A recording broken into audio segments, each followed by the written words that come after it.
So today on the drive we have one of my all-time favourite cars, Clipper. Clipper is a 1961 original factory convertible in Clipper Blue, hence the name Clipper. They only actually made cars in Clipper Blue for a couple of years, so it's quite rare. Tom bought her in 2015. He'd been after a modified convertible for some time, and at the time he had his Mark 1 MX-5, which he was thinking of selling, but it had to be a pretty special car that was going to take its place. So he saw Clipper advertised on the Morris Minor Owners Club message board on their website, but he was actually away on holiday at the time, so he thought if he got back from holiday and messaged him and heard back, then great, if not, then nothing lost.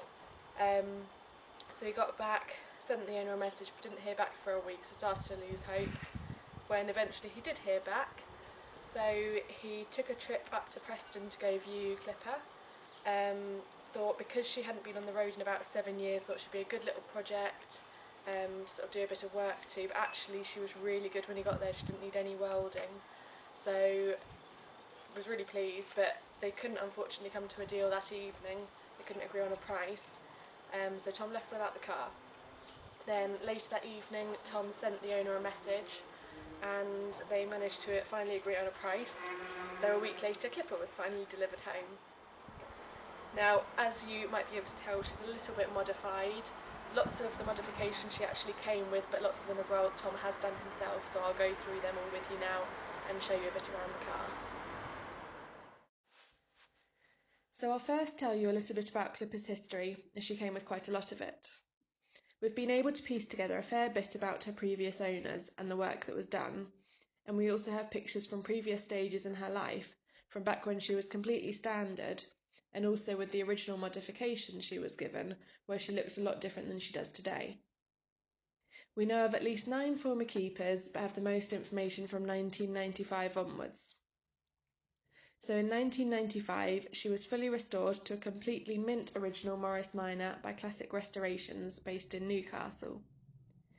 Then in 96, she was bought from Classic Restorations by a Mr. K. Manson, who only ended up owning her for about a month before deciding she wasn't the right car for him, so she went back to Classic Restorations. Now, the owner of Classic Restorations had a niece, Kerry MacDonald, who at the time just happened to be after a souped-up convertible, and she already knew Morris Minors quite well, having previously owned a 2-door saloon. He gave her a call to let her know they had the perfect base car in stock to modify and turn into the car she was after. She needed a car that would be able to take her from Milton Keynes into London daily for work, so it had to feel modern and reliable. Kerry officially took ownership in 1998 once all the work had been completed. We have a massive stack of receipts which show the full extent of all the work that was undertaken. Kerry owned the car for many years before eventually selling it on to her brother in 2007, and it was her brother, Gareth MacDonald, who sold the car to Tom in 2015.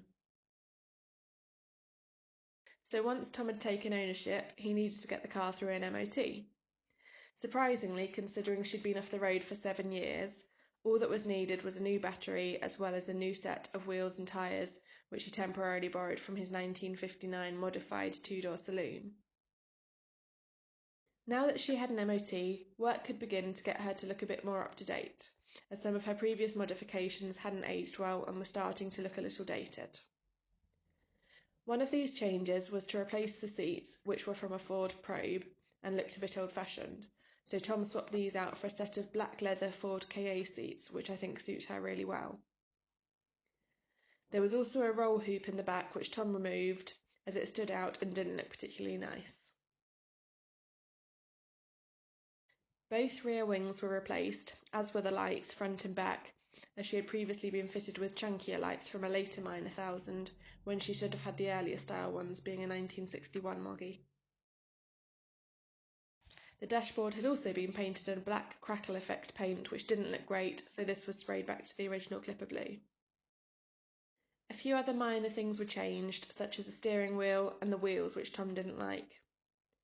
They were originally 13-inch Revolution wheels, but she looks a million times better on the 15-inch graphite grey mini light wheels she has now, which also tie in well with the matching graphite grey front grille. Clipper is fitted with a 1275 Morris Ital engine and Ford Sierra 5-speed gearbox. She has a Swift-Tune SW5 cam, which is very similar to MG Metro ones. She's got a HIF 44 carb and big bore manifold exhaust. There are servo-assisted front vented disc brakes, and finally 7-leaf rear springs from a Morris Minor Traveller and Spax adjustable telescopic dampers all round. So as you can imagine, with all of that, she drives and handles amazingly well and is super quick. We've done quite a lot with Clipper, and she was even used to tow our old Sprite Cadet caravan and now our Dandy Dart trailer tent, which she pulls with ease. She's been taken on Miners on Tour, which is a week-long holiday abroad organised by the Morris Minor Owners Club, usually with around 100 Morris Miners in attendance. She has done this twice with Tom, the second time with me as well, where we got the ferry over to Spain with a small group of friends and spent a week exploring there first before travelling through the Pyrenees on some absolutely stunning roads and into France, where we then spent the second week of our time away for the official Miners on Tour holiday with everyone else. We travelled hundreds of miles in those 2 weeks without fault. I hope you've enjoyed learning a bit about Clipper's history and her modifications. I'm sure you'll agree she's a very cool looking car and understand why I love her so much. So thank you for watching. If you've enjoyed this video about Clipper, please like and subscribe to my channel.